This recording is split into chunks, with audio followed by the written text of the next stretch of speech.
Welcome to the Conscious Leadership in Action podcast. I'm Dr. Paul Ward, your host. I'm a director at the Global Center for Conscious Leadership. I'm a leadership coach. I'm also the author of the book, The Inner Journey to Conscious Leadership. The title of today's podcast is Contagious You, which is the title of the latest book from my guest today, Anese Cavanaugh. Welcome, Anese. Oh, hi, Paul. Thank you for having me. It's great to have you here. So let me just give a little bit of an introduction to Anese. And this is the way she describes herself as devoted to helping people show up and bring their best selves to the table in order to create significant positive impact in their lives and organizations, and while feeling great doing so. Love that.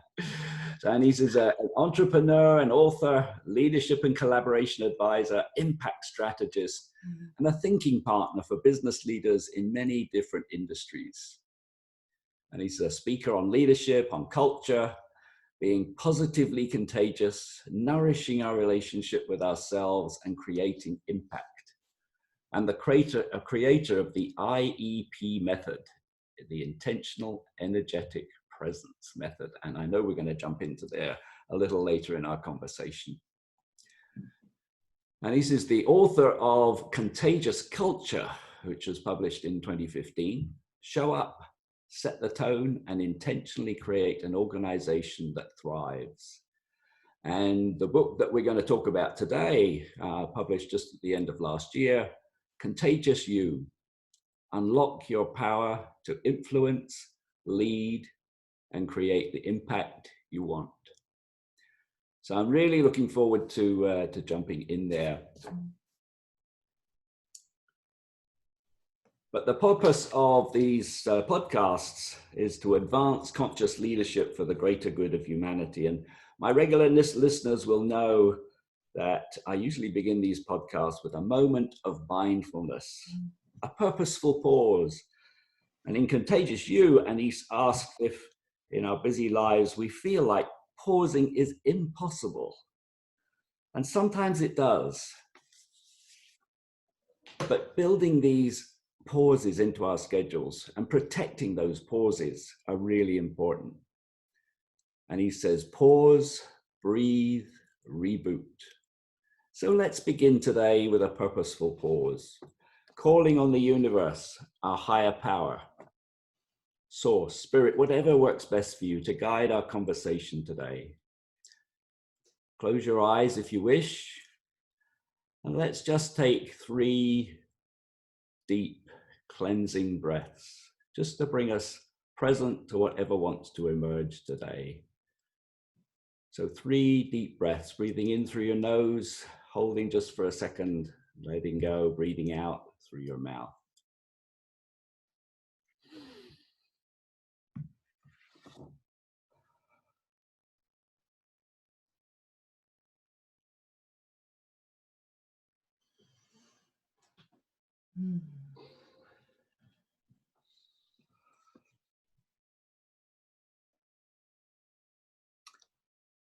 Okay, so welcome. So for me, I travel back and forth across the Atlantic, far too much really, but I have homes in 2 places, but I read when I travel.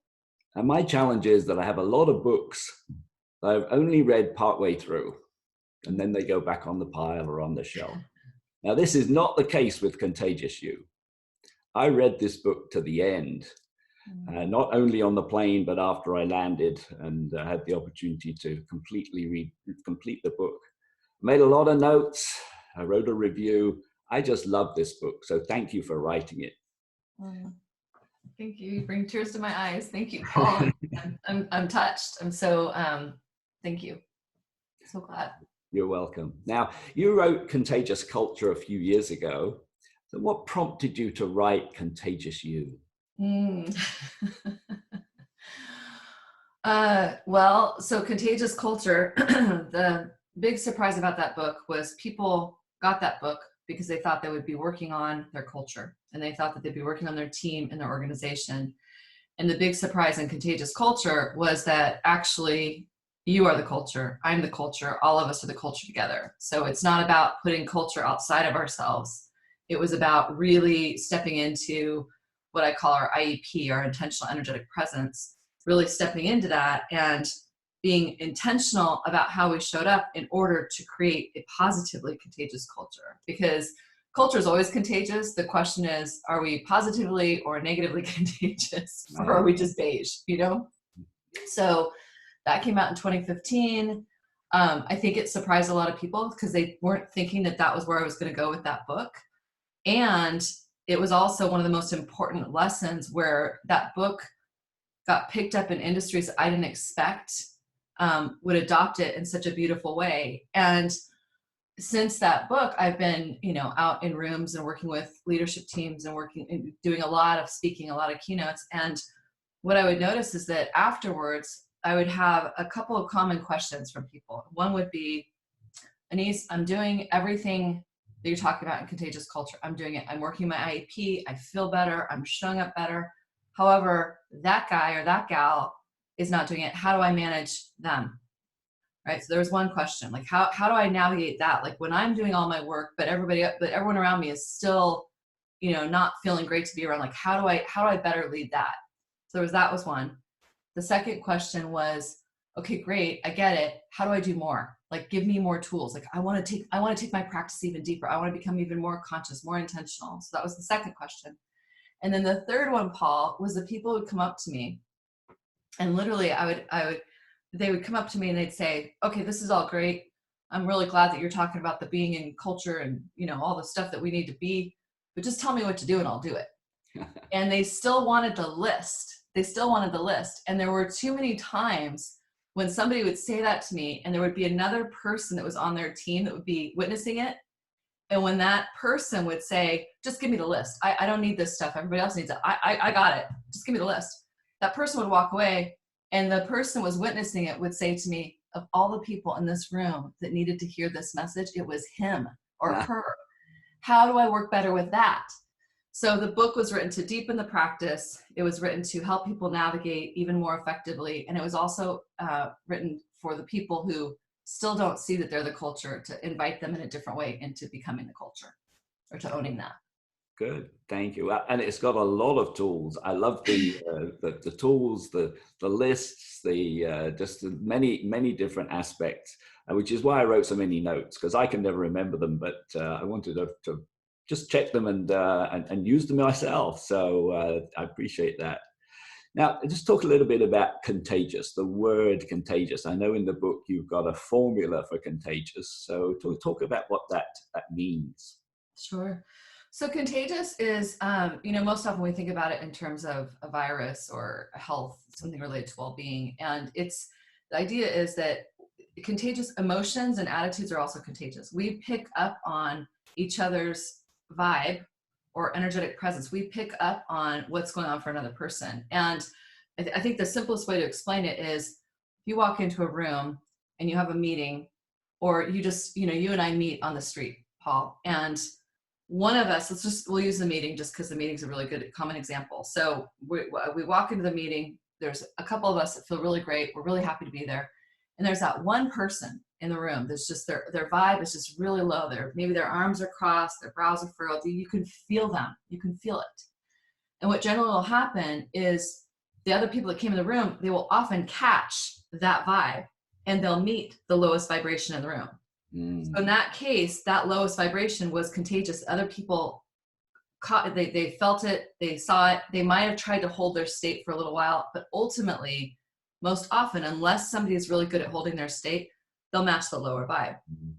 It's the same thing out in the world, just one-on-one conversation. If I come into a conversation with you and I'm feeling really low vibe, but you're able to hold your state and you bring a really beautiful energetic presence. You're not fake, not rah, not trying to get me out of my state, but just you. And if I can be present to that, I can actually also catch your vibe and I can step into a higher level of presence. Yeah. So we're constantly interacting with each other's energy. And what I find is that it is a choice of what we want to put out there, and it is a choice of what we decide to take on. And that's where the contagiousness comes in. Excellent. Yes. And I like that when you started talking about it, you talked about a positive, being positive and a positive contagious force. And I think that's really important because we can very easily show up as negative, and that has negative contagion as well. It does. And it's so easy. And it's so easy to go unconscious about it. You know, you get caught in traffic, you have a funky day, your child acts up in a certain way. Like, it's so easy to get kind of hooked and go to a lower vibration, and then let that kind of set the tone for everything else. It's also, with practice, so easy to notice that, to allow the authentic emotion around it, to go, okay, wow, that didn't feel good. And then to reboot, pause, and decide, okay, how is that I want to navigate into the next step? What is the energetic presence I want to bring to the next step? So, yeah. Yeah, that's great. That's great. And I wanted to talk a little bit about the intentional energetic presence. I use similar sort of three letters, but they're not quite the same. But they have similar content. One is, well, it's AIA, which is awareness, intention, and action.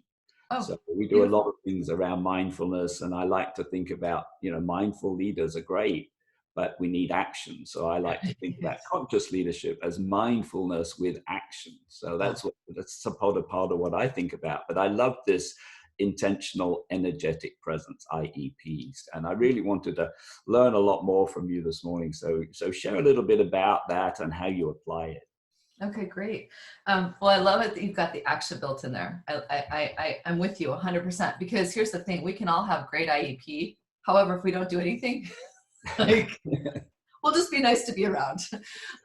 So all right. So IEP, intentional energetic presence. There's two ways I look at it. One is exactly how it sounds: being intentional about the energetic presence you bring to everything you do. So you and I in a conversation, being conscious and intentional about what is the energy I'm bringing, how do I feel, how do I want to, what's my intention for how I want you to experience me, Paul, like, just being conscious about what am I bringing into this. And this can be for a one-on-one conversation. It could be leading a board meeting, giving a talk, it could be doing the dishes. It could be talking to your child about something really, really intense.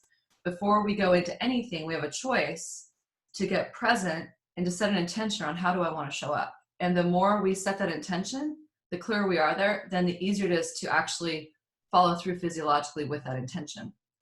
So that's one part of it. The second is, if you take those three words apart, you've got your intention, which is what I want to have happen. Mm. It's a proclamation. This is what I want to create. You have your energy, which is the energy and stamina to actually create that.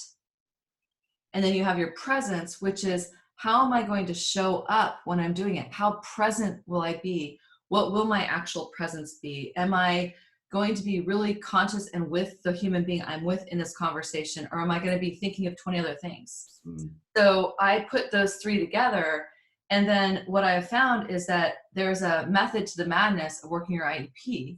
And there's three components. And the first component is the ability to reboot, which is what you did with us at the beginning of our conversation. That is to reboot. The second component is the ability to build a strong, energetic field and a foundation, which has to do with how we're eating, how we take care of ourselves, our sleep, the way we think about things, our language. Everything we do is either building and strengthening our energy, or it's depleting it. Everything we do. And then the third piece is the intentional impact, which is, the ability to create intentional impact, which I give people a 5-step framework. And the last bit of that framework, Paul, is action. It's it's the action. I'm happy to go deeper into any of them, but I love it that you're underlining the action piece, because all of this other stuff is great, but without action. That's right. That's right. And I often use the word responsible action too, because again, it's not any old action. It's Right. taking an action that's responsible.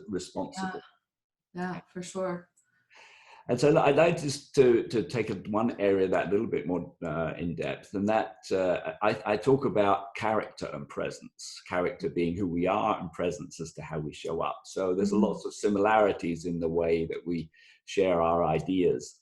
But in the book, one of the real things that I took away, and I took a lot of things away, but I took away this idea of states of being. I Mm. love that idea of states of being. Mm. And I've already applied that with one of my leadership coaching clients, and really sort of helping to be very conscious of that's our state of being, how we Mm. show up, and you talked about it just now, how we show up in a meeting or in a conversation, when we walk in the door, when we go home, all those Yeah. things.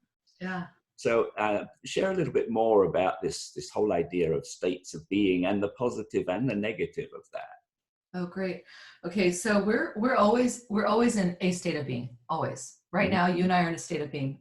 We can't escape that. We're always in a state of being. Um, when I look at that, so it's a couple simple examples are if I'm going in to have a feedback conversation and I'm frustrated, that's my state of being. Mm, So if I am frustrated with, I'm going to call it George and Georgette is always my pick on person because I've never met a George or Georgette. okay. Actually, I did meet one since I wrote the book. I've met one, but George and Georgette, or G, is who I often talk about. So if I'm going in to give feedback to G and I am frustrated and I give the most beautiful feedback, however, my state of being is frustration or judgment, G will pick up on that and it's going to block their ability to receive it and to actually do anything productive with it. So that's a state of being. Another state of being could be blame, judgment, criticism, apathy, exhaustion. Sorry about that. So those are states of being that are negative, that are going to create resistance and are actually exhausting. So I will feel that in my body, they will feel it, it's contagious, and then we get into this big collusion. Yeah. On the flip side of that, I've got a million beautiful states of being. So there's curiosity, there's care, there's being in service of, there's just a simple state of being of just neutral presence and just being open to whatever is here. If I go into that conversation and I notice my state of being is frustrated, if I can do a reboot and set an intention around what would I like my state of being to be instead, maybe the most authentic state I can get to would be curiosity. Mhm. Gosh, I'm curious why George and I keep having this conversation. Or I'm curious how I could give this feedback to George in a different way. Or maybe the state of being is gratitude. Gosh, I'm really grateful that George is willing to have this conversation. I'm grateful that we have an organization that, whatever it is. So it's just looking at what intention do you have around how you want to feel and how you want to show up. And the thing is, it has to be authentic. So if I'm in a really bad mood and I'm like, okay, well, I'm going to be, hey there, hi there, ho there, total cheerleader. And I go into George like that. It's not authentic. He will feel that. I break rapport with him. I've lost all trust and credibility. I might as well just gone in frustrated because at least that was real. So there's always a way, and I talk about this in my books, is there's always a way to find the next authentic vibration you can get to. And it's the energetic xylophone. There's always a way to find the next state you can get to authentically. And most often those states for most people are going to be appreciation, curiosity, or contribution. Most people can get to one of those. Yeah. And it's kind of like our get out of jail free to start to get us to a different state. And then we find what's there and then we shift states more authentically. Yeah, I love that. Thank you. For me, it's been one of my practices more recently to show up in a state of love. Oh, And really to shift, and this is for me, I spend my time in my head. I'm very analytical. And I was talking to someone actually a few years ago, and they suggested that I just took a little bit more attention to my heart and to practice that, to show up really with love. And if we show up with love, that really does change the state. And we're noticing in organizations that word is not so alien anymore. Not no. all organizations, of course, but it's becoming more acceptable. And I think for me anyway, that's a practice, and I'm still practicing, but it's a very important way for me personally to show up in the world. Oh my gosh. I love that you brought that up. I love that you brought that in this conversation because there are a couple things, so love and amusement are the highest vibrational states we can hit. Mm. So love and amusement, if you look at different vibrations, because words have vibration, states of being have vibration. If you look at the highest, there's a whole spectrum, there's love up here, there's hate, right? So Love and amusement. If you can tap into either one of those, you know, an amusement would be, gosh, what's light and amusing about this situation? If I can get into anything, you know, how am I bigger than this situation that I'm so stressed out about right now? Like something's just happened. I'm really stressed and contracted. If I can find amusement, which means, okay, what in this is there for me to learn? How might this actually be a gift? You know, if I can find any different state, love and amusement are the highest vibration. So I love it that you're bringing that in. The other thing, to your point about it becoming more and more common in our culture today in organizations, I did some big work with a huge financial services organization 2 years ago. Mm-hmm. And when we did that work, the first couple of days that we started, and we would talk about love, because I talk about love and gratitude is the answer to anything in my book. Like, I think anything can be solved with love and gratitude, like honest to God. They were like, by the end of our time together, they were like, love is the answer. And now, a couple of years later, that's a big part of what they bring with them into their meetings, is the state of love before they go into anything, no matter how tense or beautiful it may feel. They bring the state of love in with them. Yeah. Well, it makes me so excited from a conscious leadership standpoint, Paul. I get like my mouth actually waters because I think we're getting there. Like I think it's happening. You know, it brings tears to my eyes too, because we're on our way. Yes, we are. We are a long way to go, but we are on our way. Yeah, so, we are. Thank you. Yeah, thank you. So I'd like to shift the conversation a little, because when I think about conscious leaders as a force for good, I use that phrase, and I found it in your book also. You talked about conscious impact and being a force for good. So tell me a little bit about how you relate to that. Yeah, so we, you know, a lot of times people will talk about, so there's two things. One is when I first started talking about being contagious, what I realized was it was actually really important for me to put in there being positively and usefully contagious. It was an important distinction. I used to just say positively contagious. And then I realized when I was writing Contagious You, in fact, in the devotion, you'll see, I've actually never shared this publicly. You'll see in the devotion, Paul, I say, you know, the original devotion was to all of us doing our best to be positively contagious in the world. And the last thing I did on that book before I sent it off for the final publishing was I changed it to positively and usefully contagious. Because, and it was bothering me. It was one of those things where it was sitting in the back of my head for like the last, when the edits were going around and around, and I was like, oh man, and I was going back and forth and back and forth. The thing was, is that to be positively contagious is lovely. That's great. Positively contagious. I also want to invite us to really think about being intentionally and usefully contagious in that. So that's one piece. The other thing was, in terms of impact, you know, people talk about creating impact all the time. Well, I can create impact and have a very irresponsible, to use your word, impact in the organization. I can create impact and create a ton of money with my company, but leave dead bodies all over the place and have an organization and a culture where people don't feel seen. Well, to me, that's not being a force for good. That's actually just being a force for creating a bunch of money or whatever it might be. So I want to invite people to really think consciously about the end result of, are you looking at the impact in the business and the results and the finances? Are you looking at the self-care of the human beings that are working with you? And are you also considering how people feel and how they feel in connection in your culture? And those three things, that's the leadership trifecta. Those three things, in my mind, if you really want to create impact and be a force for good, you have to take all three of those into consideration. Yeah, I love that addition of usefully, because it's important that it's useful. I mean, it is nice to be positive, and I think, you know, for me, and I write in the book, I'm a possibility thinker. I'm not naturally positive. I've had to practice that. But I'm a possibility thinker. I think about what's possible rather than what's not possible. I look on the bright. Oh, sorry. Go on. So I look on the bright side of life. So and I just wanted to go to the place you had written about burnout. And so I think about positive things, but for me, burnout's obviously less positive. But I think it's important to address that. And so why do you think this personal burnout has become so prevalent? And also, what can we do about it? Great.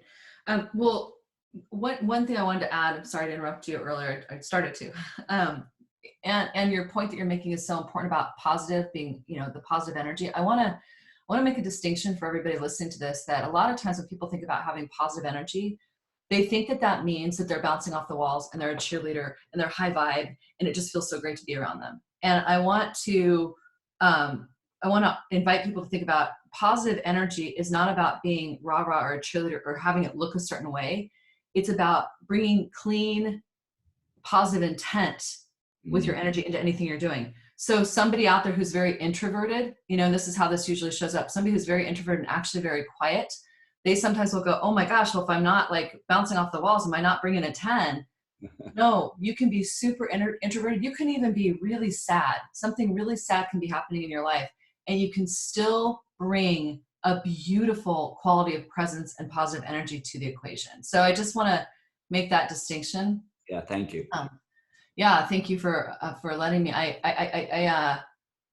One of the biggest things that's important to me in this body of work is this idea around, just allowing ourselves to be really who we are and to bring our authentic energy to it. Because when we don't do that, when we try to be something we're not, then not only do we break resonance with each other, but that also leads to burnout. So that's why I said these are related. So burnout, I think I'm seeing more and more of it. I think we're starting to also hit a new place where people are not using burnout as much anymore. I'm seeing glimpses where they're not using it as a badge of honor. Because there was a period of time, and I still see it. There was a period of time where people were using busy and burnout as a badge of honor. Like, oh my God, I'm so busy, I'm so burnt out, I'm working so hard, and it was like, it always has me really curious, like where that comes from and what needs not being met that they need to do that, or what's not conscious. So, if we go back to your original question, what is creating it? I think there are several things. I think one, trying to be something you're not, and trying to operate at a high vibration all the time is impossible. Like it's not sustainable. So that's one piece. The other piece is, a lot of times people talk about burnout as being, a lack of physical care, burning the candle at both ends. Absolutely. That totally relates. However, what I find is even more significant in the land of burnout is disconnecting from purpose. Why we're doing the work that we're doing. Yeah. It's disconnecting from the pause and presence. We're not actually taking those 3 moments to breathe and just recenter and go, okay, what am I doing right now? So then we're just like this machine always humming along. It's disconnecting from people, the idea of people being, why I do the work I do, why I'm in my job, why I, who is it in service of, who's it impacting, like disconnecting from that. And the other side of people is disconnecting and forgetting that we have people in our lives that love us and support us. So I talk about it as our posse. Yeah. If we get isolated, we're not asking for help, or we've forgotten about the support we actually have with people who love us, then we've disconnected there. That, I believe, leads to burnout. There's another one, which is disconnecting from pleasure and pain. Pleasure, pain, and play. I talk about it. I talk about 7 P's in the book. I'm giving you 4 of them right now. I could go on with the P's. But disconnecting from pleasure, pain, and play.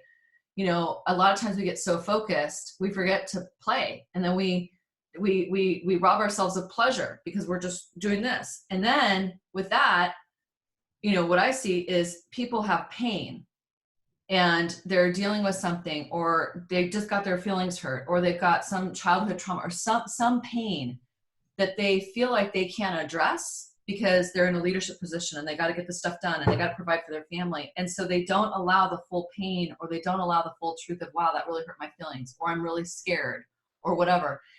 That disconnection from pain over time, I believe that leads us to burnout. Yeah.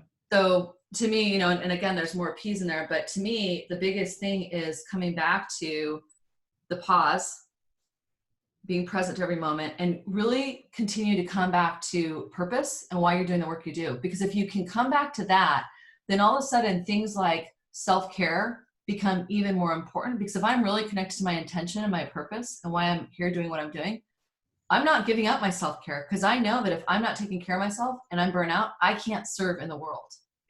Yeah. So it, you know, again, intention and presence and energy.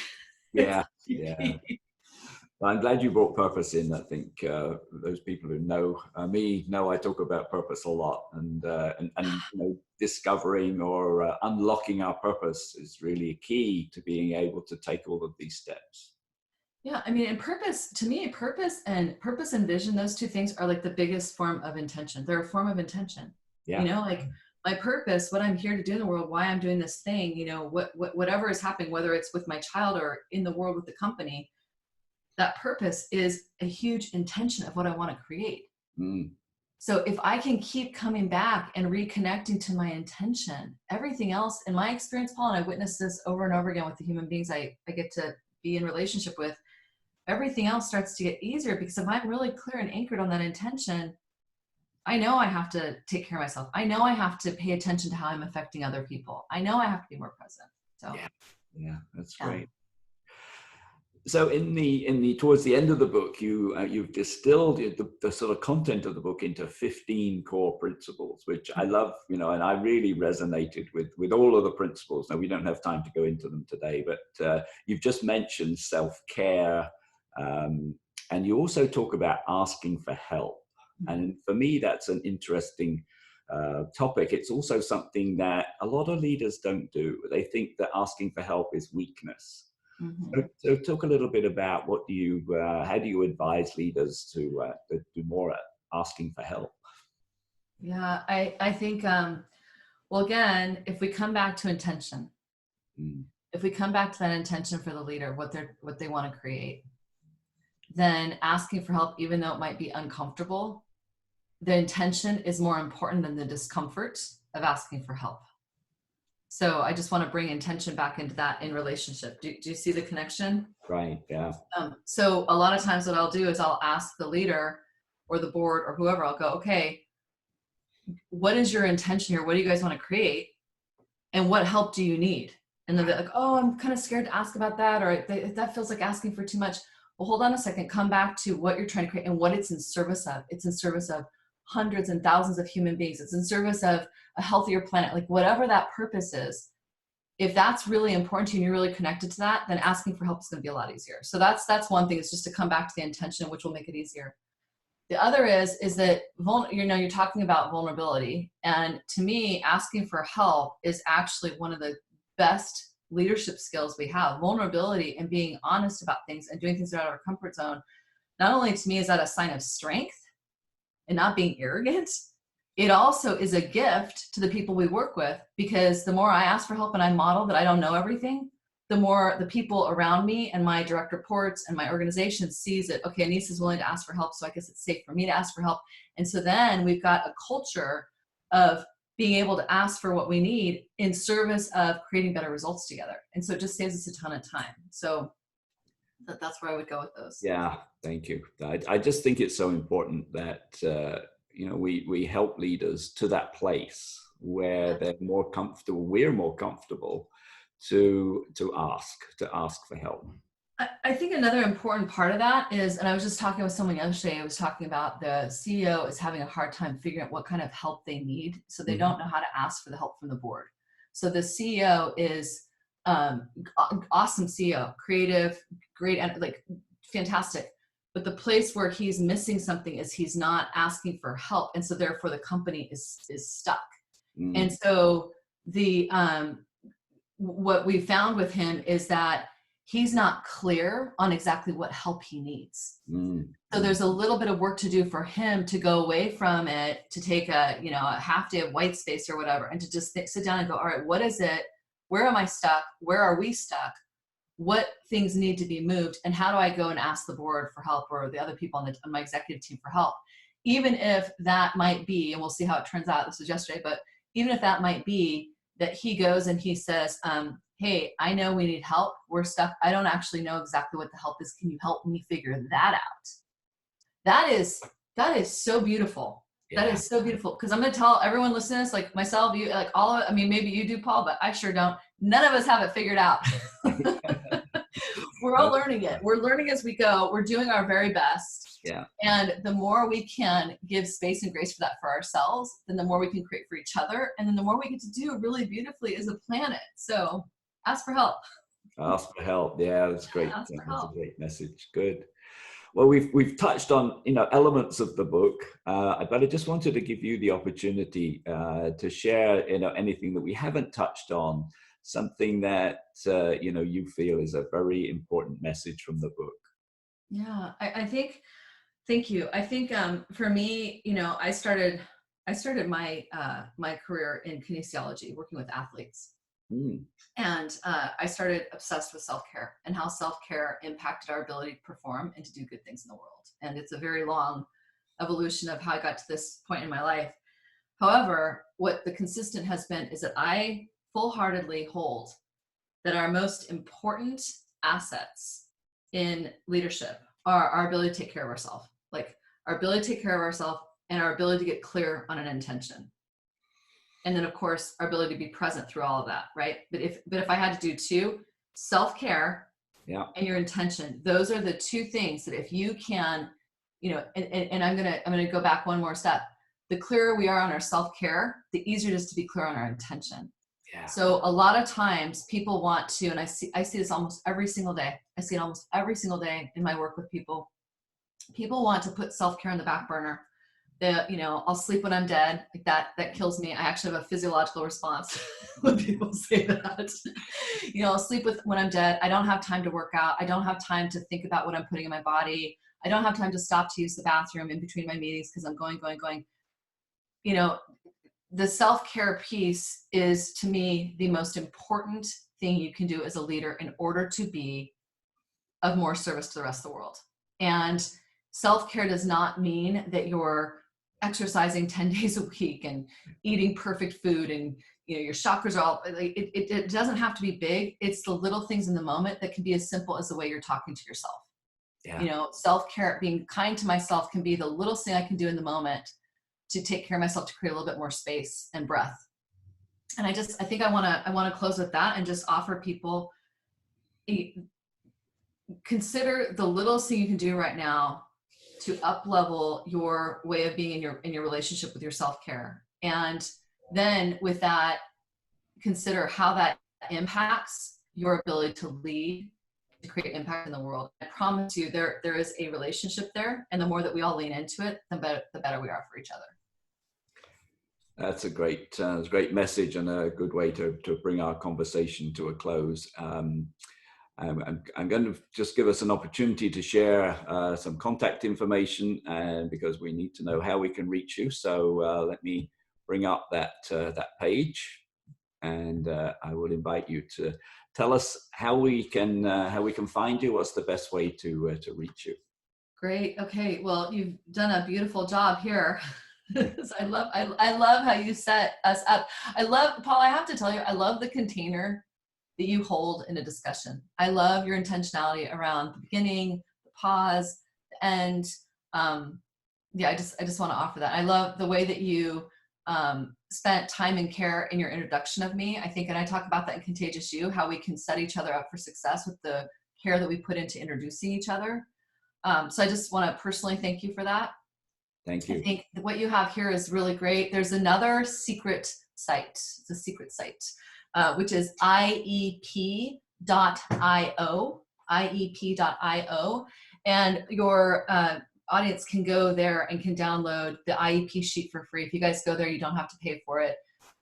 You can download starter kits. You can download, articles, all sorts of stuff that is just on that private page. So you're welcome to that if that'd be helpful. And then my email is anese@anesecavanaugh.com. If anybody wants to reach out, I always welcome comments, shares, hellos, questions, all of that. And this is great. Thank you. Thank you. And the website, your website, anesecavanaugh.com, is also a great place for resources and also to learn more about you, which I was looking at just in terms of preparation and getting to know you better. So thank you for that. And thank you for being here. When I read the book at the end of last year, I just felt that we would connect. And I was so I felt so aligned to what you had written, and you have written it so well in the book. I would just invite everybody to, if you haven't got the copy, get a copy, because there's just so much for a leader in this book. And I love what you shared this morning. So thank you very much. Thank you, Paul. Thank you. Thank you. So for me, I talk about conscious leadership all the time. I think there's a lot of alignment between what Anese has talked about and what we talk about as conscious leadership. I talk about noticing what's going on, setting intention, and acting responsibly. Those are the three themes, and we can see lots of overlaps in what we've talked about today. And so for me, if we can reach higher levels of consciousness, then we can build our confidence. And that leads us to greater success, both in our personal and in our professional lives. So I hope those of you are listening and watching, I hope you will live and lead more consciously as a result of our conversation today. And I hope you also be positively and usefully contagious.